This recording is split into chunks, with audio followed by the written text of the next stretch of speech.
नोकरीचे आमिष दाखवून फसवणूक करणारा भामटा खंडणी विरोधी पथकाच्या ताब्यात. नाशिक शहरात सायबर क्राईम खूप मोठ्या प्रमाणात वाढला आहे. रोज अनेक लोकांची ऑनलाईन फसवणूक होत आहे. त्यात नकली पोलीस बनून नागरिकांना लुटण्याची बातमी ताजी असतानाच नोकरीचे आमिष दाखवून लोकांची फसवणूक करणारा नकली वकील याला खंडणी विरोधी पथक वरिष्ठ पोलीस निरीक्षक जगवेंद्र सिंग राजपूत व त्यांच्या पथकाने अटक केली आहे. सविस्तर माहिती अशी की पोलीस आयुक्त संदीप कर्णिक नाशिक शहर यांनी नाशिक पोलीस आयुक्तालयात गुन्ह्यांना प्रतिबंध करण्यासाठी खंडणी विरोधी पथकाची स्थापना करून कारवाई करण्याचे आदेशित केले आहे.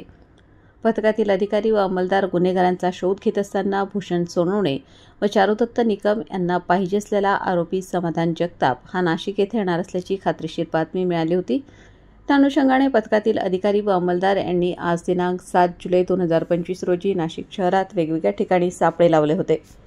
आरोपी समाधान केवलराम जगताप, वय 37 वर्ष, व्यवसाय हॉटेल, राहणार मुक्काम पोस्ट चौगाव, तालुका बागलाण, जिल्हा नाशिक, हा वाघ्या मुरळी हॉटेल, नांदूर नाका, नाशिक येथे मिळून आल्याने त्यास ताब्यात घेतले. चौकशी केली असता आरोपी हा सरकारवाडा पोलीस ठाणे येथे दाखल असलेल्या गुन्ह्यातील आरोपी असून तो वकील असल्याचे भासवून फसवणूक करत असल्याचे निष्पन्न झाले. आरोपीतास पुढील कारवाईसाठी सरकारवाडा पोलीस ठाण्याच्या ताब्यात देण्यात आले असून त्याची पडताळणी केली असता त्याच्यावर संभाजीनगर, जळगाव येथे गुन्हा दाखल आहे.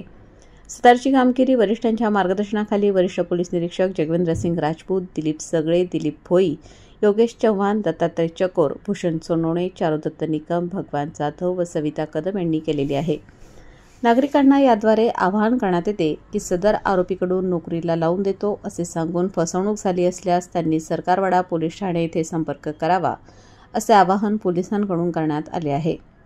वृत्तसंकलन सिद्धांत पवार, नाशिक.